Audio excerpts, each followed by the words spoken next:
At Operation Safety Net. This is the controversial yet some would argue successful mission that included the Minnesota National Guard. Now the goal was to keep people and buildings safe and secure during the State versus Derek Chauvin. No one predicted those resources would be called on to quell unrest following the police shooting in Brooklyn Center in the final days of the trial.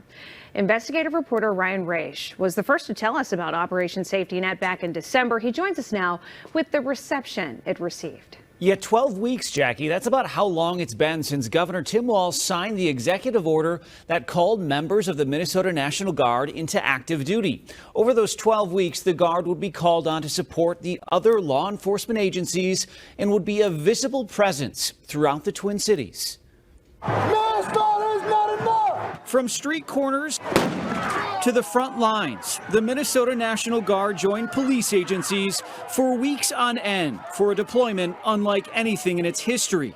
I think Operation Safety Net failed miserably. Jaylani Hussein is the executive director of CARE Minnesota. The group has been critical of the massive police operation since it was set into motion. What is that impact of, as you put it, the military might on street corners around the Twin Cities? To some neighbors, it may presented them a peaceful solution. To others, it presented to them insult to injury. And to many people who may not even know, they've been fully traumatized by this military might. 5 Investigates first told you about Operation Safety Net back in December, when we obtained these internal documents showing the unprecedented scale of the operation. A professor we interviewed at the time even warned that domestic deployments like the one planned can have a lasting impact. We're not used to seeing soldiers with weapons outside of military installations. And yet that is exactly what Minnesotans witnessed. And it was a mess and a chaos.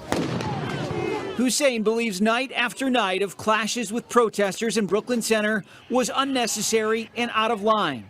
He says the Guard, State Patrol, and the Hennepin County Sheriff's Office made it feel like a war zone. The best way to de-escalate the situation is to have them not be so visibly present. People need to take a step back and realize that it's not the protesters who are the problem.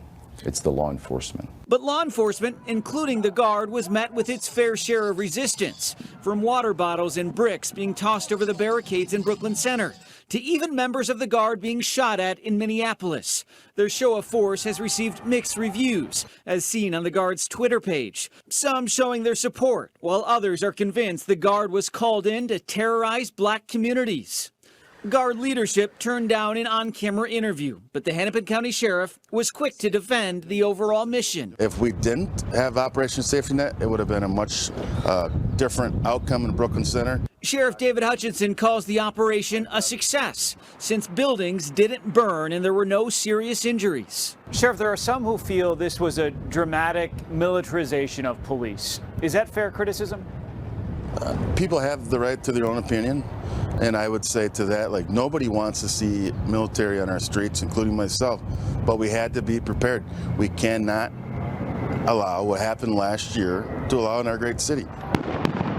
Hutchinson admits their tactics were not perfect, but defends the force used in Brooklyn Center based on the level of violence and threats to burn down the police station.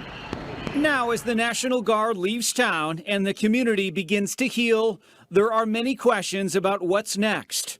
And will Operation Safety Net meet again? If the trial happens in August, absolutely, Operation Safety Net will be back.